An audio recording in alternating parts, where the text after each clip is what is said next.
Vamos para a nossa aula de história. Tema: escravidão indígena.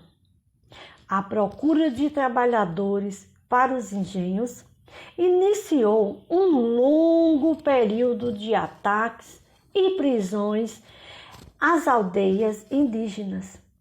E não parou por aí. O costume de usar armas que os portugueses introduziram foi responsável por tornar os indígenas dependentes dos colonizadores.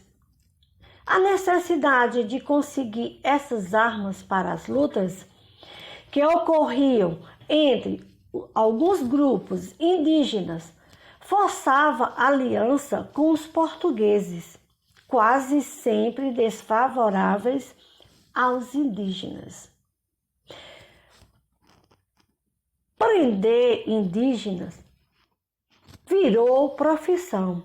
Foi o que aconteceu na Vila de São Paulo, que hoje é a cidade de São Paulo. Os moradores vendiam escravos indígenas para os engenhos do litoral. Por isso, deixaram qualquer outro trabalho para se dedicar à caça ao indígena. Esses homens foram chamados de bandeirantes e muitos deles atacavam até as missões jesuítas, onde os indígenas viviam com algumas aldeias criadas pelos próprios padres jesuítas.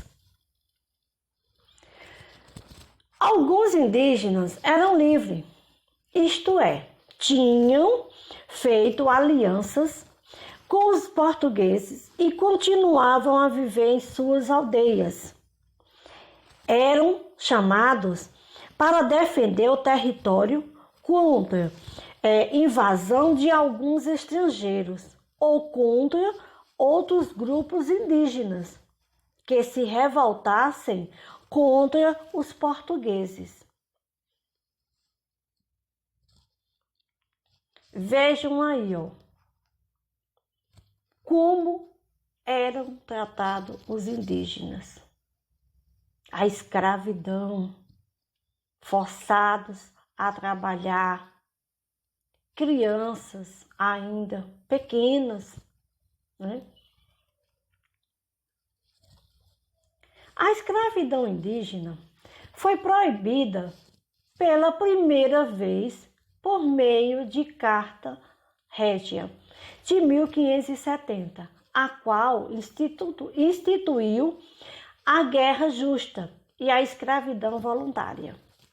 Todavia, falhas na lei e a vista grossa das autoridades permitiam que a sujeição dos povos indígenas fosse prática recorrente até fins do século XVII. Em 1682, a Companhia Geral de Comércio do Estado do Maranhão é criada para suprir a colônia com mão de obras africanas e substituir o trabalho. Mesmo assim, ela só vai ser combatida efetivamente a partir de 1757, por meio de um decreto do Marquês de Pombal. Entre parênteses, é a data do nascimento e da morte de Pombal. Então, sabemos que no ano de 1757, os escravos indígenas foram declarados livres. Então, a partir daquele momento, eles poderiam ser livres, deixariam de ser vendidos.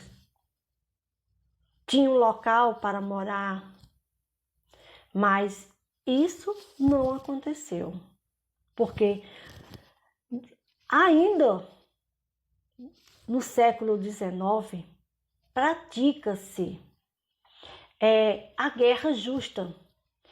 Isto é, os grupos de indígenas, eles se revoltam e atacam as vilas, as cidades, porque querem tomar suas terras. Os madeireiros, os garimpeiros, os fazendeiros, eles invadem suas terras. Para isso é onde vem a guerra, a luta dos indígenas. Eles lutam pelos seus direitos. Direitos esses que atualmente a Constituição da República do Brasil, que foi aprovada em 1988, garante ao indígena uma série de direitos, entre elas a sua própria terra. Para casa, resolva o livro, páginas 73 a 75. Tenha um bom dia e fique com Deus.